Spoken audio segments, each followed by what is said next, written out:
Welcome to our channel. ఈరోజు మనతో పాటు ఉన్నారు న్యాచురోపతి డాక్టర్ శివాని రెడ్డి గారు. సో మేడంతో ఈరోజు మనం ఎందుకున్నామంటే ఈ మధ్య కాలంలో యాక్చువల్లీ చిన్న పెద్ద తేడా లేకుండా ప్రతి ఒక్కరిలో కామన్‌గా వస్తుందండి ఈ ప్రాబ్లమ్ మోకాళ్ళ నొప్పుల ప్రాబ్లమ్. కొంతమందిలో మోకాల్లో గుజ్జు ఎరిగిపోయి టక్ టక్ మన సౌండ్‌లు కూడా వస్తుంటాయి. దీనికి మన ఇంట్లోనే కొన్ని హోమ్ రెమెడీస్ ఉన్నాయి. ఇది నేను చెప్పినట్టు వాడితే ష్యూర్‌గా మీరైతే ఈ ప్రాబ్లమ్ నుంచి బయటపడొచ్చు. అట్ ద సేమ్ టైమ్ ఎలాంటి ఫుడ్ తీసుకోవాలని కూడా చెప్తా అని చెప్పేసి అంటున్నారు. సో ఈ విషయాలన్నీ మేడం ద్వారా తెలుసుకుందాం. నమస్తే మ్యామ్. నమస్తే. మేడం ఈ మధ్య కాలంలో యాక్చువల్లీ మనం ఒకప్పుడు పెద్దవాళ్ళు చూసేవాళ్ళం మోకాళ్ళ నొప్పులు. ఒక ఏజ్ అయిపోయిన తర్వాత 60 ఇయర్స్, 70 ఇయర్స్ వచ్చిన తర్వాత మాత్రం వాళ్ళకి మోకాళ్ళ నొప్పులు వచ్చేటివి. బట్ ఈ మధ్య కాలంలో 30 ఇయర్స్ వచ్చాయంటే కంపల్సరీ వాళ్ళతో పాటు వాళ్ళ ఏజ్‌తో పాటు మోకాళ్ళ నొప్పుల ప్రాబ్లమ్ కూడా స్టార్ట్ అయిపోద్ది. సో ఎందుకంటారు మేడం ఇలా?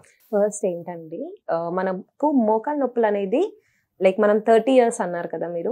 ఈ రోజుల్లో మనం చిన్న పిల్లల్లో కూడా చూడగలం. చిన్న పిల్లల నుంచి పెద్దవాళ్ళ వరకు ఉంటుందండి.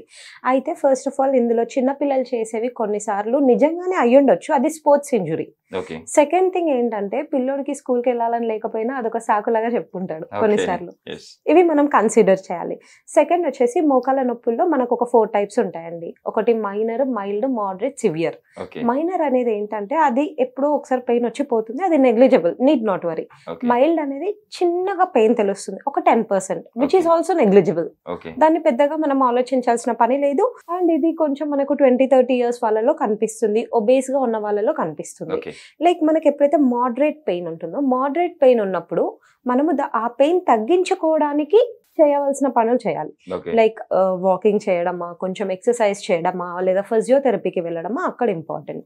ఏదైతే సివియర్ స్టేజ్ ఉంటుందో, సివియర్ స్టేజ్ అనేది మనం డెఫినెట్లీ 60+ ఏజ్ లోనే చూస్తామండి.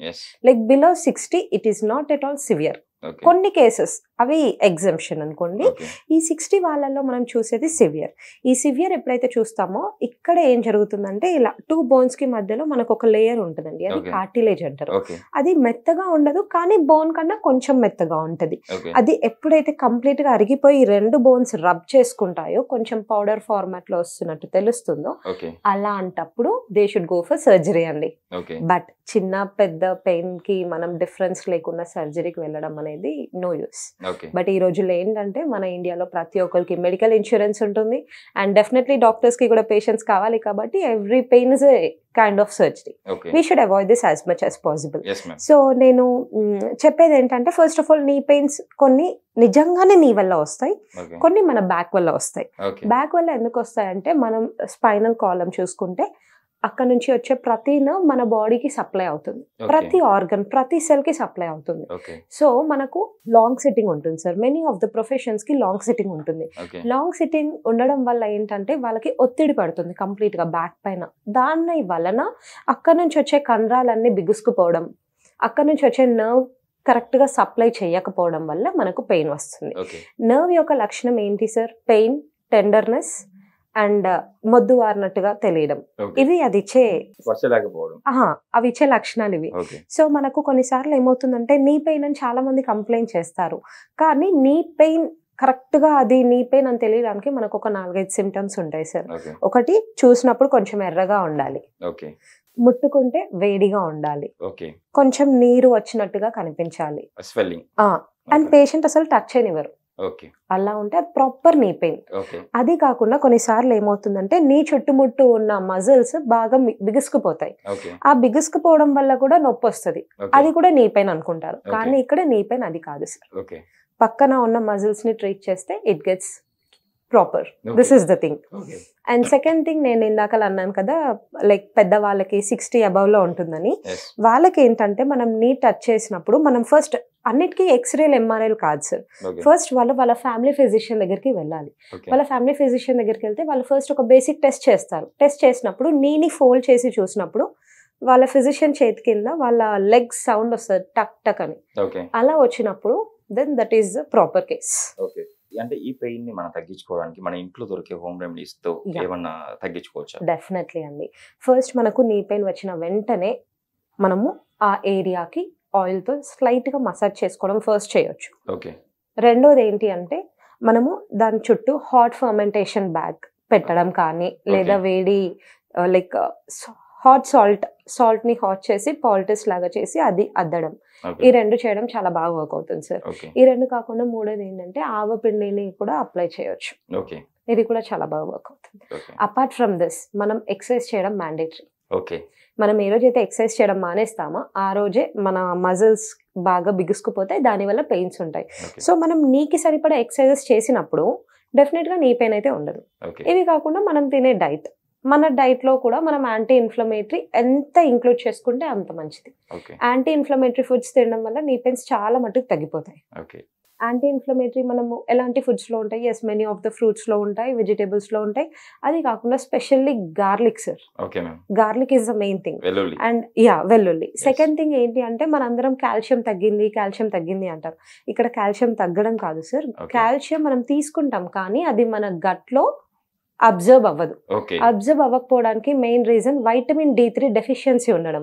వైటమిన్ D3 డెఫిషియన్సీ ఉంటే కాల్షియం వర్క్ అవ్వదు. వైటమిన్ D3 మనం నార్మలైజ్ చేసుకోగలిగితేనే అది వస్తుంది. సో మనం వైటమిన్ D3 రిచ్ ఫుడ్స్ తినడం లేదా వైటమిన్ D3 సప్లిమెంట్స్ తీసుకోవడం important. Second thing vitamin K2. Vitamin K2 కూడా చాలా ఇంపార్టెంట్ సార్, గట్ లో it plays major role for absorption of calcium. ఇవన్నీ కాకుండా బోరాన్ అనేది ట్రేస్ ఎలిమెంట్. ఆ మినరల్ ఎంత హెల్ప్ఫుల్ అంటే ఇట్ హెల్ప్స్ లైక్ కాల్షియం మనకి ఎంత ఇంపార్టెంట్ బాడీకి, బోరాన్ కూడా అంత ఇంపార్టెంట్. బోరాన్ మనకు చాలా ఫ్రూట్స్ లో ఉంటుంది sir, specially avocado, peach and vitamin C rich foods లో బాగా దొరుకుతాయి.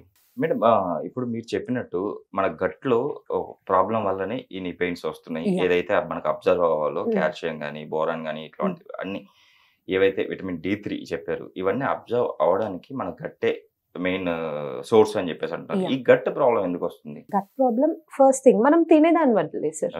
ఇప్పుడు మనం తినేది మన గట్ కి సూట్ అవ్వాలి, సూట్ అవుతేనే దట్ ఈస్ క్యారీడ్ ఫార్వర్డ్. ఇప్పుడు నేను తింటాను, చాలా కాల్షియం తింటాను, కానీ నా గట్ అబ్జర్వ్ చేయదు బికాస్ ఆఫ్ దిస్ డెఫిషియన్సీస్. అప్పుడు ఆ కాల్షియం ఏదైతే నేను తీసుకొని గట్ లోకి వెళ్లకుండా బ్లడ్ స్ట్రీమ్ లో ఆగిపోయి ఉంటుందో అది ఆర్టరీస్ కి సప్లై చేస్తుంది సార్. దానివల్ల కాల్సిఫికేషన్ ఆఫ్ ఆర్టరీస్ జరిగి హార్ట్ అటాక్ వచ్చే సూచనలు, గుండె జబ్బులు చాలా త్వరగా వస్తాయి. సెకండ్ థింగ్ అండి, మనం గట్ అని చెప్పుకున్నాం కదా, first of all gut health అనేది చాలా ఇంపార్టెంట్ అండి. గట్ హెల్త్ ఎలా మెయింటైన్ చేయడం అనేది it all depends on the food. As I already said, gut కి మనము డైలీ ప్రోబయోటిక్ ప్రీబయోటిక్ ఇవ్వడం చాలా ఇంపార్టెంట్. ఇవి చాలా ఫ్రూట్స్ అండ్ వెజిటేబుల్స్ లో ఉంటాయి. బట్ కర్డ్ అనేది చాలా ఇంపార్టెంట్ థింగ్ సార్. చాలా మంది కర్డ్ తినొద్దు అంటారు. ఎస్, నేను అగ్రీ చేస్తాను. After 6 in the evening curd తినకూడదు, బట్ బిఫోర్ దట్ డెఫినెట్ గా తినాలి. At least 1 cup of curd will help you so much. మన గట్ హెల్త్ కంప్లీట్ మెయింటెనెన్స్ కి మనము వాడాల్సిన first thing curd. Second thing, మనము ఎంత తింటున్నామో అట్లీస్ట్ అంత వర్క్ మనం చేయాలి. అది చేయకపోతే it deposits into the fat. And again knee pains కి ఇది చెప్పడం మర్చిపోయాను sir, fat plays major role. ఎక్కువ ఫ్యాట్ ఉండిపోవడం వల్ల ఒంట్లో వాళ్ళు ఒబేస్ గా ఉంటారు. ఒబేస్ గా ఉండడం వల్ల నీస్ అనేది వెయిట్ బేరింగ్ జాయింట్స్. ఉన్న కంప్లీట్ వెయిట్ దానిపైన పడడం వల్ల కూడా you will end up having నీ పెయిన్స్. నిద్ర సమస్య వల్ల కూడా ఈ గట్ సరిగ్గా పనిచేయదు, ఈ ప్రాబ్లమ్స్ నీ పెయిన్స్ ప్రాబ్లమ్స్ వస్తాయి అంటారు. ఇది ఎంతవరకు కరెక్ట్? ఇంతకు ముందు ఏంటండి, లైక్ పాత కాలాల్లో ఏంటంటే సాయంత్రం 7 తర్వాత భోజనం అనే మాట ఎవరు ఎత్తేవాళ్ళు కాదు. 7 గంటలకు భోజనం చేసామా, 10 గంటలకు పడుకున్నామా అనేది రొటీన్. బట్ ఈ రోజుల్లో ఏంటండి, night 2 o'clock midnight street food, 4 o'clock early morning dosa అని అందరూ స్టార్ట్ చేస్తారు. So when you eat like this, మీ బాడీకి సర్కాడియన్ రిథమ్ అనేది ఒకటి క్రియేట్ చేశారండి దేవుడు. మీరు దాన్ని దాటి అధిగమించి చేసినప్పుడు డెఫినెట్ గా you will end up having problems. మనకు గట్ ఇష్యూస్ ఉన్నాయంటే definitely you will have acidity, gastritis. ఇప్పుడు నేను ఒక 10 members కాలేజ్ స్టూడెంట్స్ నిల్చోపెట్టి అడిగితే అట్లీస్ట్ దాంట్లో 7 members కి అసిడిటీ ఉంటుంది సార్. డెఫినెట్లీ అది only because of the faulty life style. So what I say, day టైంలో మీరు ఏం తినాలనుకుంటున్నారో తినండి, నైట్ టైంలో పడుకునే టైంలో పడుకోండి. నిద్ర డిస్టర్బ్ చేసుకొని మిడ్ నైట్స్ తినే ఫుడ్స్ వల్ల ప్రాబ్లమ్స్ ఎక్కువ అవుతాయి కానీ తక్కువ అయితే అవ్వవు. నిజంగా మేడం, ఈరోజు మన ప్రేక్షకుల కోసం చాలా చక్కగా వివరించారు. నీ పెయిన్ ప్రాబ్లం ఉన్న వాళ్ళు ఎలాంటి ఫుడ్ తీసుకోవాలి, అట్ ద సేమ్ టైం మన గట్ నీ పెయిన్స్కి ఎలా కారణం అవుతుంది అని చెప్పేసి మన గట్ను కాపాడుకుంటే మనకి ఎటువంటి రోగాలు రాకుండా ఉంటాయి. అట్ ద సేమ్ టైం నీ పెయిన్స్ అసలు మెయిన్గా అంత తక్కువ ఏజ్లో రాకుండా చూసుకోవచ్చు అని చెప్పేసి కూడా చాలా చక్కగా వివరించారు మేడం. Thank you.